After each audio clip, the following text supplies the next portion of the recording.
Hello everyone, welcome back to my channel. In this part of lecture, we will discuss feminist theory and its use in anthropology according to the stages that feminism has been categorized into.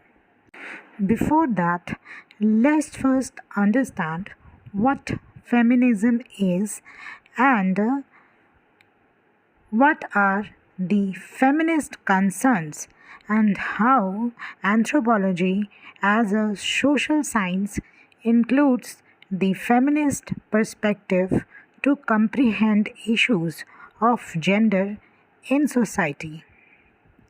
So, feminism is understood as a social and political movement which argues for equal rights and opportunities for women all over the world.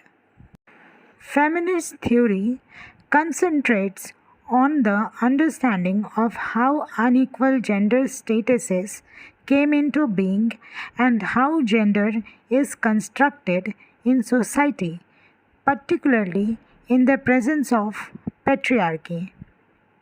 Anthropology, among other subjects, uses this perspective to study and understand gender inequality and the discrimination that they face in society. Along with that, it also concentrates in learning how people accept and get used to oppression and how, in many cases, oppressive structures are resisted and attempts are made to change them. There are clearly three stages in feminism, which are divided into first wave, second wave, and third wave feminism. Before first wave feminism, which is also known as the suffrage movement, anthropological work was conducted by men and the ethnographies collected was mainly based on the information provided by men respondents about their society. The first wave feminist movement occurred visibly from the mid 19th to the early 20th century. Feminist theory first came into use in anthropology when, during first wave feminist movement, anthropologists finally used views and perspective of women respondents in their ethnographic studies. In this way, they brought into the forefront experiences and social behavior of women, which, along with the views of men, gave anthropological study newer understanding of societies and their intricacies. Moreover, such studies were started basically by women anthropologists that opened up a new avenue of accessibility and more complete data. Among women ethnographers of that time, women who helped in bringing these changes were Elsie Clews Parson, as I mentioned earlier in my previous lecture, Alice Fletcher, and Phyllis Cabri. Elsie Clews Parson had her training in sociology, but she ventured into anthropology after meeting stalwarts like Sapper, Lowry, and Boas. Although she was not an academic, she conducted many ethnographic studies, and in the process, so she tried to make women respondents question and rethink their position in society. At the same time, another American anthropologist who did enough ethnographic work on American Indians, Alice Fletcher, can also be termed as a feminist who wrote about women in her work. But yet the issues of representation and interpretation remained. And during this time, anthropologist Phyllis Cabiri in Britain concentrated on the social and political issues women faced in society. Their relationship with men clubbed with the studies of religion. Her book examining gender equations, called Women of the Grassfields, which was published in 1952, is considered a classic which emphasized on women and development. Some male anthropologists of this time did study women in their research, but it was not with an interest to represent them, but more in the context of their presence in kinship and marriage studies. Studies centering on women did start from the 1920s, with Margaret Mead being one of the pioneers in forwarding such studies. The period from 1920s to 1980s falls under second wave feminism, where sex and gender were seen in clearly separate categories. While sex is used to describe a person biologically, gender is used to define a person culturally. Margaret Mead brought in her work a distinction which was earlier missing in anthropological studies, where all women were seen to go through the same experiences all over the world. Mead pointed out that women in different cultures had different experiences.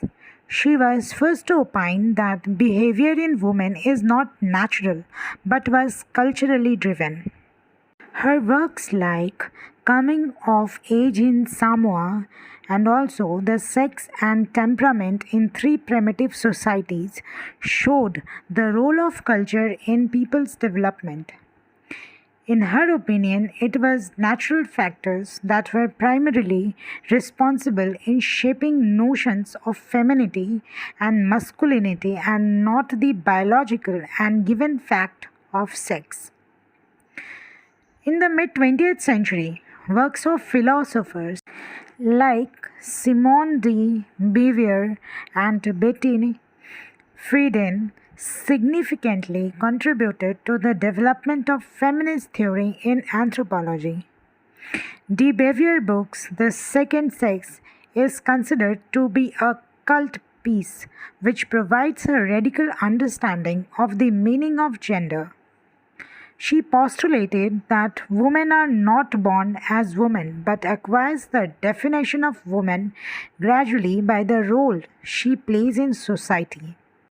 Friedan's Feminine Mystic is notably the most influential book of the last century that peeped into the world of American housewives and brought out the fact that women, even with their worldly material pleasures, were not happy to just remain in their households as housewives.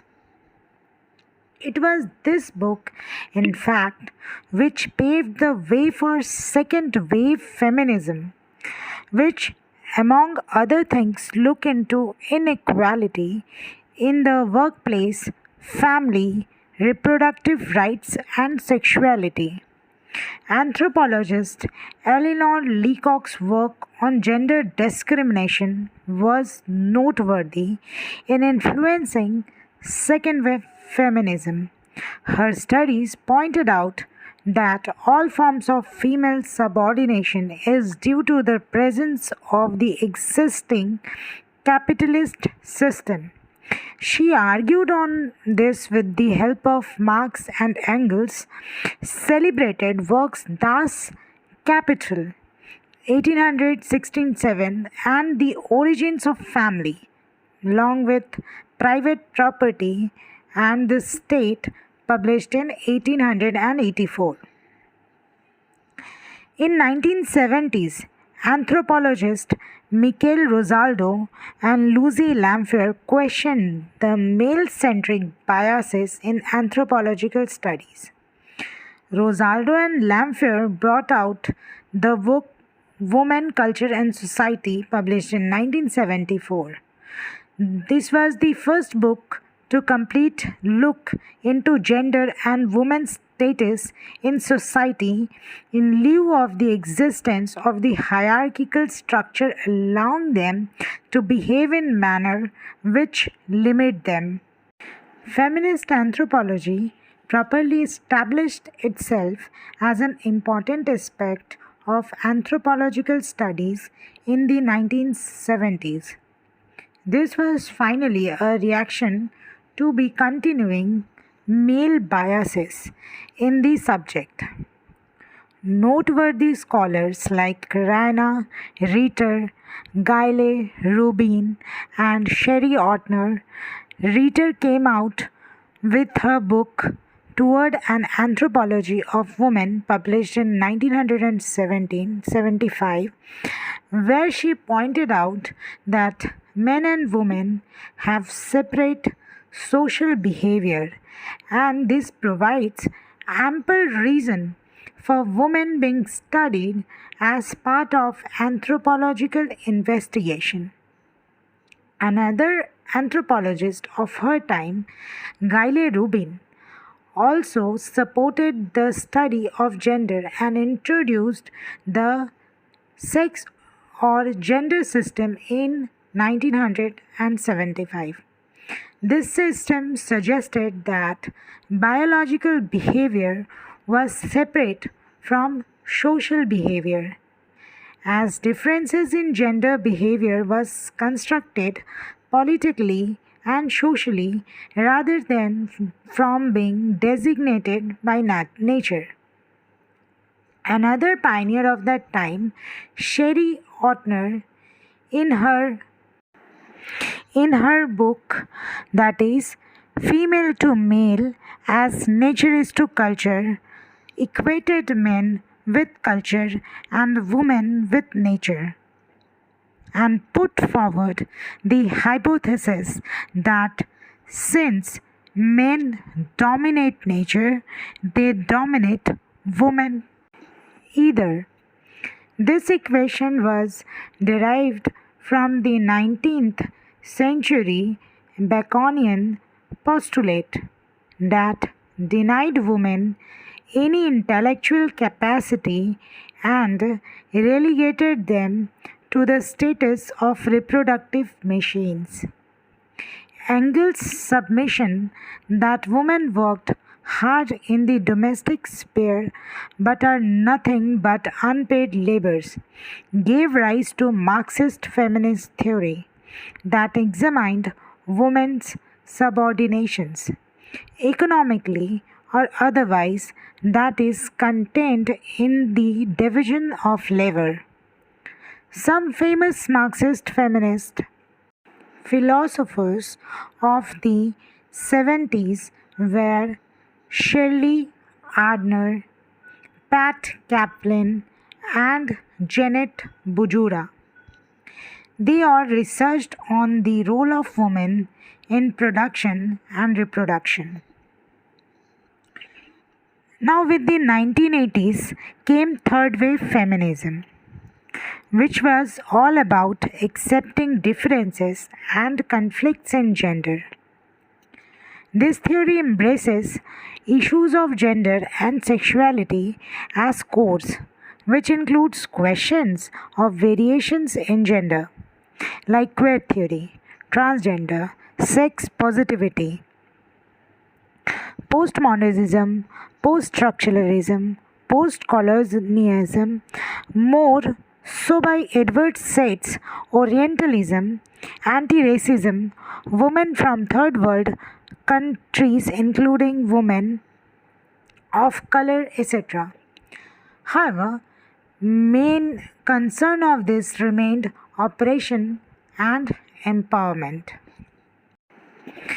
Herita Murray's book Feminism and Anthropology explored two main points.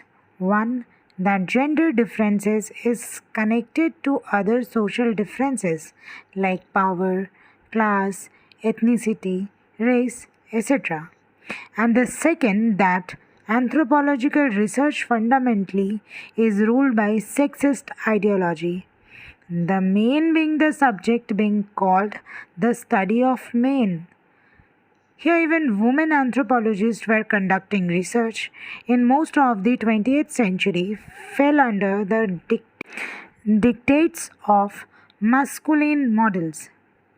It is only by countering these ideas and questioning oneself can a woman scholar researching women and society could clearly decipher and stand for the experiences women of different colors, class, ethnicity all over the world faces.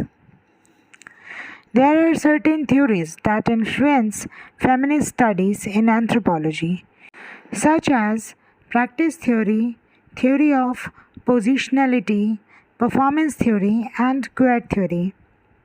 Practice theory emerges from Marx's notions that every social activity is praxis, that is, a practice.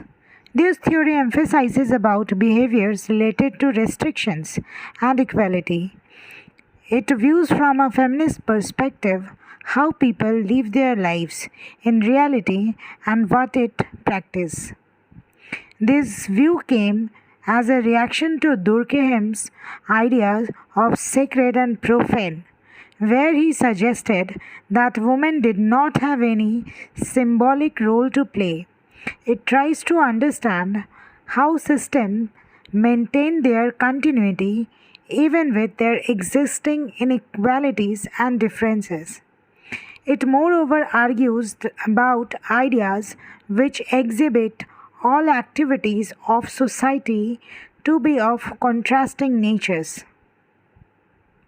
A view of the essentialist scholars of second wave feminism faces much flake in late 1980s. It had suggested that women should value their female essence and should make positive use of their feminine characteristics. This was called cultural feminism, where women, instead of taking part in mainly activities, should accentuate their own abilities. The propounders of this idea were Adrienne Rich and Mary Daly. This notion were denounced during the third wave by an intervention called the theory of positionality. The major denouncers were French post structuralists. They pointed out that while celebrating female capacities of women, the idea ignored the patriarchal oppressive bodies who are responsible for creating such feminine talents.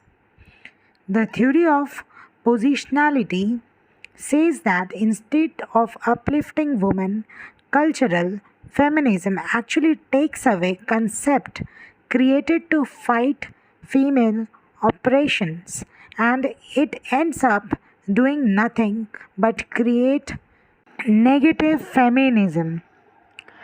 A recent theory in feminist anthropological studies is performance theory.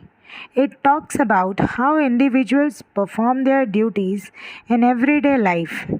It shows that gender is created through discourse, while sex creates gender. Judith Butler, eminent feminist and author of Gender Trouble, states that performance of individuals is the creation of discourses. Works of Bourdieu, Chalins, etc. have influenced performance advocates. The last recent theory used in feminist anthropology is queer theory. This theory voices that what is socially considered normal, advocating heterosexuality, may not really be correct. It challenges this accepted sexual preference. It also emphasizes how inculturation has a huge role to play in the identification of conventional sexuality. And the main contributions in queer theory has been influenced by Foucault and has been advocated by current day feminist philosophers like Judith Butler, Monique Witting, Diane Mine, Nancy Skeffer, Hughes, Leela Abu Lughod, etc. This is all about today's lecture. For any query, feel free to use the comment section. Thank you for watching.